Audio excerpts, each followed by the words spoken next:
The most disliked person in a lot of offices never actually did anything.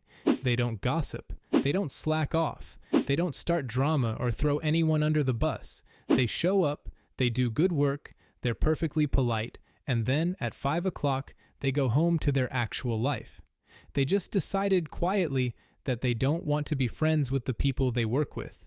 And somehow, that's the one thing nobody can forgive. Not the lazy coworker, not the one who takes credit for your work, the one who just wanted to keep it professional. Think about the last time you watched it happen. The little freeze in the room when someone says no thanks to the drinks one too many times. Why does that, of all things, get so far under everyone's skin? Because the reaction is wildly bigger than the thing that caused it. Picture what the quiet one actually did. They brought a book to lunch instead of sitting with the team. They left the group chat on mute. They said, "I'm good thanks to Friday drinks for the 3rd week running." That's it. That's the whole offense. Nobody was insulted. Nobody was hurt. A chair at a bar stayed empty. Now listen to what comes back. "She thinks she's too good for us." What is his problem? Kind of stuck up, honestly. There's something off about that one. A person declined a beer and the room heard a verdict. You can be genuinely bad at your job and still be beloved in that office. You can be messy, late, a little difficult, and people will make excuses for you all day because you're one of them. But go quiet, keep to yourself, opt out of the friendship, and you become a thing people have feelings about. That gap between what they did, which is almost nothing, and how betrayed everyone feels, which is a lot. That gap is the whole mystery. And it makes no sense at all until you look at what your brain thinks is actually happening in that room. Because to the oldest part of you, the group was never a nice to have. It was the entire reason you're alive. For almost the whole history of our species, a human alone was a human about to die. No tribe meant no food when your own hunt failed. No fire when the night turned cold. No one to watch your back while you slept. No one to raise your kid if you got sick. Being cast out wasn't a rough patch. It was a death sentence with the execution postponed.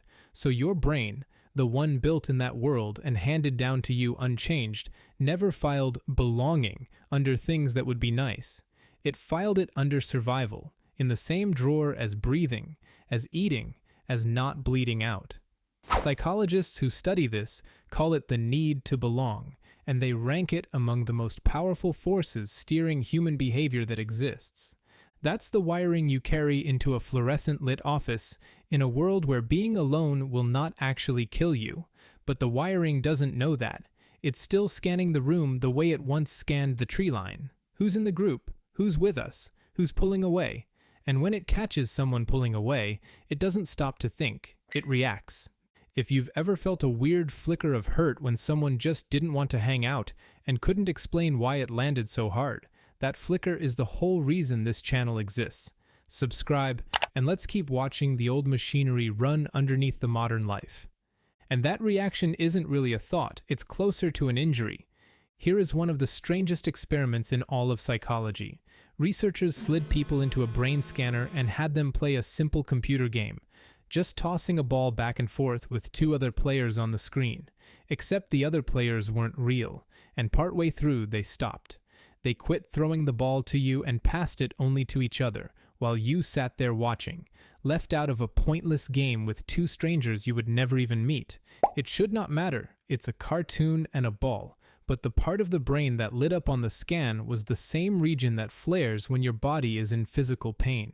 Being left out didn't sting like a figure of speech. The brain ran it on the same hardware as a burn.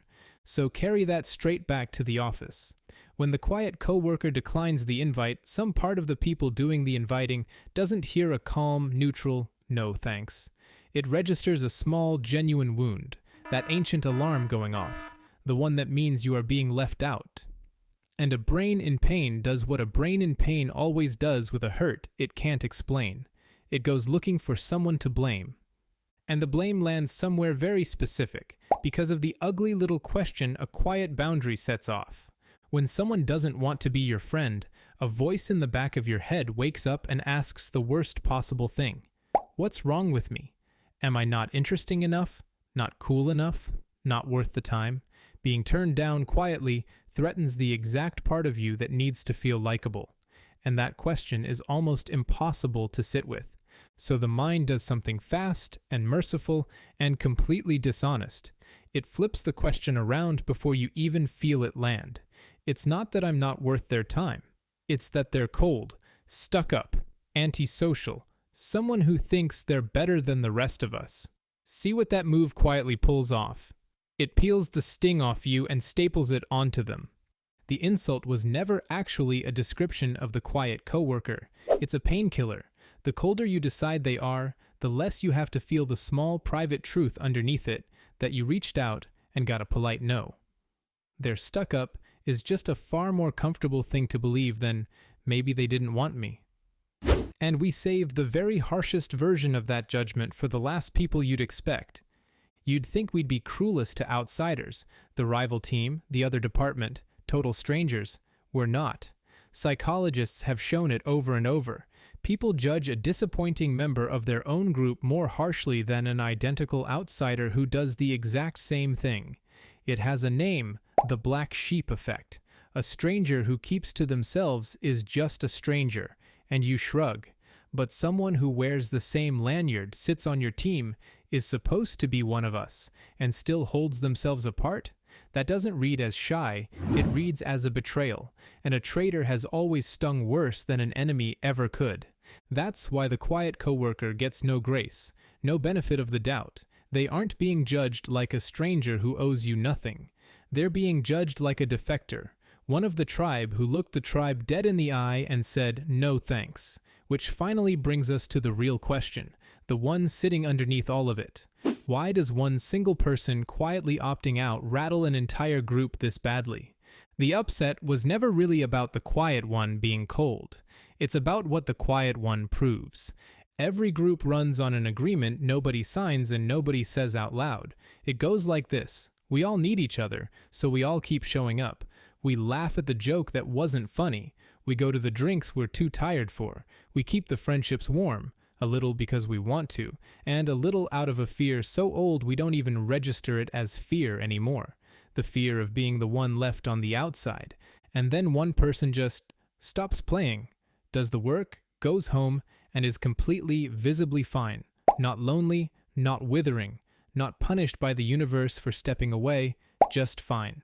That is the unforgivable thing. Not that they left the group, that they left it and nothing bad happened to them. Watch how people react to that. First, they try to win the quiet one back, and when that fails, they get offended, because every declined invitation is one more piece of proof of the thing they most don't want proven. That a person can step outside the circle everyone else is gripping so tightly and be okay out there. A species built entirely around needing the tribe cannot stand the sight of someone who genuinely doesn't. It isn't their coldness that gets under everyone's skin. It's their freedom. So sit in whichever chair is honestly yours. If you've been the quiet one, the one who just wanted to do good work and go home and somehow got iced out for it, hear this clearly. The eye rolls, the stuck up, the little chill in the room were never a report on you. They were a group flinching at a boundary its oldest wiring can only read as a threat. You don't owe anyone a friendship to prove you're safe. Keeping your work at work is not coldness. For a lot of people, it's the most sane, self-protective thing they do all week. And it was never the crime everyone quietly tried you for. And if you're honest enough to admit you've been on the other side, that there was someone whose quiet just bothered you, whose no thanks made you bristle, who you privately decided was stuck up, look again at what that really was. That flare of irritation wasn't their character showing through. It was your own belonging alarm going off. A circuit built for a world of 40 people and endless open sky, firing inside a carpeted office, mistaking one colleague's boundary for a threat to the whole tribe. Neither of you is broken. You're both just running very old software in a very new place. A room full of near strangers your brain keeps straining to turn into a family, because for a million years, your life depended on doing exactly that. We spend so much of our lives afraid of being the one left outside the circle. We almost never stop to notice how much the circle needs us to stay afraid. So be honest with me down in the comments and pick a side. Are you the coworker who keeps it strictly professional, or are you the one it quietly bothers when someone won't join in? There's no wrong answer here, but there's a revealing one. And then tell me the real thing. What did it actually cost you? The friendships you skipped to protect your peace, or the ones you faked for years because opting out felt too dangerous to even try? Because the group will always tell you the person who walked away is the one with the problem. It's worth asking, just once, whether they were simply the only one who stopped being afraid.